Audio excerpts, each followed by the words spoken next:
parents. Hey, Martha Simmons!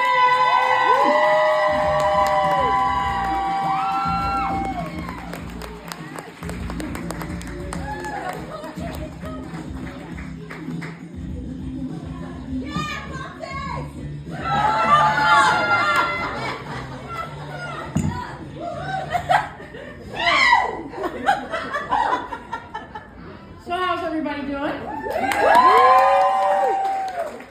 So after that last person, I kind of feel like a shitty mom because that's my kid right there.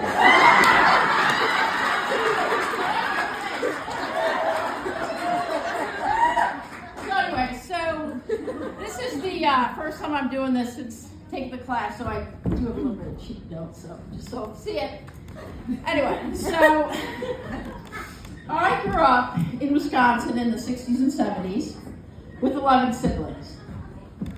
Wisconsin. Every time I say that, people are like, "Did you grow up on a farm?" I'm like, "No." "Did you ever tip a cow?" "Did you ever milk a cow?" "No." "Did you own a cheese head?" No. Of course I do. What respectable Wisconsinite does not own a cheese head, right? So, there's a chain of grocery stores in Wisconsin called the Piggly Wiggly. You heard that right, the Piggly Wiggly. And they just call it the Pig. People be like, "Yeah, I'm going down to the Pig, you need anything?" And I could never work there. Because if you're a cashier there, when you give them your change and the receipt, you have to say, "You all have a nice Piggly Wiggly day."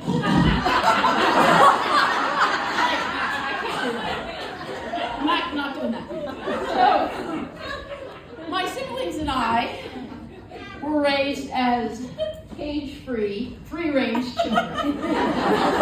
So our parents didn't need to keep track of us 24/7. They didn't really care where we were. As long as we were home for dinner, and when the street lights came on, we were fine.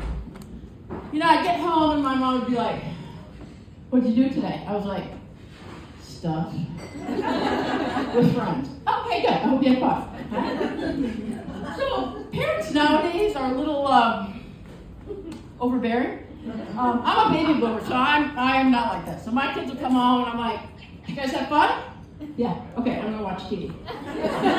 So, my wife, a little younger than me, she is one of those more involved parents.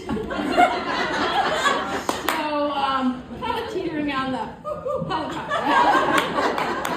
So I'll talk to the kids and then I'm like, I'll go to leave and then I'm like, "Oh no, I hear it. Beth coming in." I'm like, "Kids, run!" So she comes in. I can't get away from her. She's like, "So what'd you do today?" Did you have fun?" "Yeah." "Where'd you go?" "Oh, you went out to eat?" "Was it good?" "How'd you get there?" "Who was all there?" "Oh, Rachel? Is she still going out with Tony?" "You think you'll see him again? Did you meet any new people? Did you get their phone numbers?" They're like, "Oh my God, cut the cord. Just kids, run." It's ridiculous.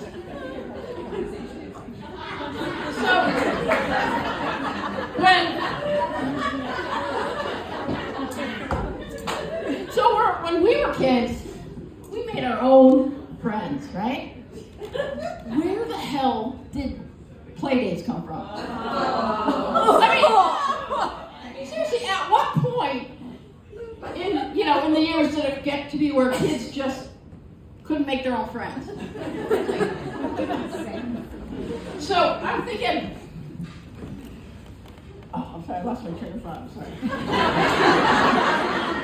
I'm exciting myself here too much. So I'm thinking back and I'm thinking, can you imagine if my mom would have had to make play dates for all 12 of us? Not only does she clean the house and cooks and does the laundry and everything else she does, she's got to be our social secretary?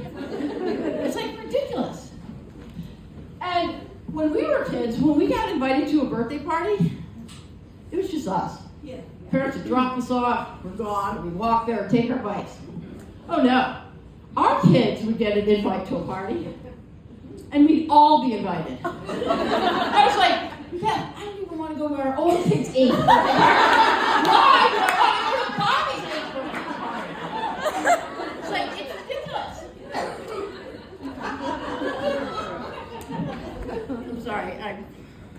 So I grew up when in grade school they had bake sales. Remember bake sales? Oh, God. Used to drive my mom crazy because we'd come home and she'd go, "What'd you buy?" We're like, "Your stuff." And when it was your birthday, you got to bring a treat in for everybody to share, right? Everybody got it, right? And you didn't have to worry that your peanut butter and jelly sandwich was going to maybe kill one of your classmates.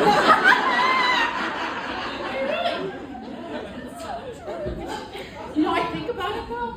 There was one kid that always ate at my lunch table. Kind of was sickly throughout his school year. I really hope I wasn't like slowly poisoning him. I'm really sorry. All right, sorry about that. So now there's even schools that are like peanut free. I'm like, how can you go and survive grade school without peanut butter and jelly, right?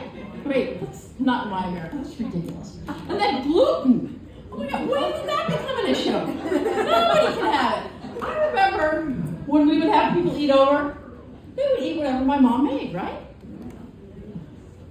Our kids would have people over, list what they could or couldn't eat. I mean, the pressure, I was like, oh my God, what if I'm not watching them and they get something and they get sick? That mom's going to get mad at me. She's going to tell other moms. They're going to tell them, my kids are never going to have another play date.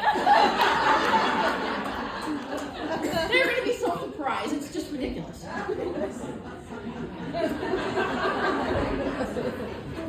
So it was just very simple then. We would ride our bikes everywhere, right? And if you wiped out, what'd you do? You just rubbed a little dirt on it, spit on it, got back on your bike, and got going, right? It was so much simpler. And back then, people minded their own business, right? I lived in a 2-story house, and my brother and I don't know, for fun, used to like play on the roof. We'd go on one side and the other. We'd slide down the roof, we'd stop when we got to the gutter. I mean, I know our neighbors saw it, because we saw them and half lives waving. They never would tell my parents. We just kept it, you know? So about a year ago, it was a Sunday, and I remember I was watching football, right? Make some nachos, I get in the chair, I got the recliner back, I got my cheese head on, you know. I'm all right, eat Packers, it's like first to go, I'm like, all right. Fucking doorbell rings. I'm like, oh, shit. So I kind of see it. It's one of the neighbors. So I'm like, maybe there's a problem. So I go to the door. She goes, I just want to tell you, your cats are on your roof. I go, okay. And she's just standing there. I'm like, do you want to say anything else? So I'm like, thank you. Have a good day. And I shut the door. And I'm like, there's a fucking cat. A cat climbs. I'm like, seriously? It was ridiculous. It's just kind of craziness out there. I gotta look at this. I apologize. So, speaking of crazy, 11 siblings. But I have to tell you, growing up with 11 siblings, they taught me a lot of lessons that have got me through my life. So, my older siblings taught us survival skills. We were definitely afraid of dogs, right? So they told us, listen, if a dog comes up to you, you need to put your hands like this. They're going to think these are little hot dogs. They're going to bite it. So we're like, okay, right? So the 4 youngest were walking home from school, and we had this ability, the supersonic hearing for a dog. We're walking home, all of a sudden we're like, dog! Now, what are you not supposed to do if a dog comes running after you, right? Right. Oh no, us, with our little hot dogs running home. Here we get home, we survived. But I tell you, to this day, if there's ever a dog I don't know that comes up to me, you'll just see me automatically go.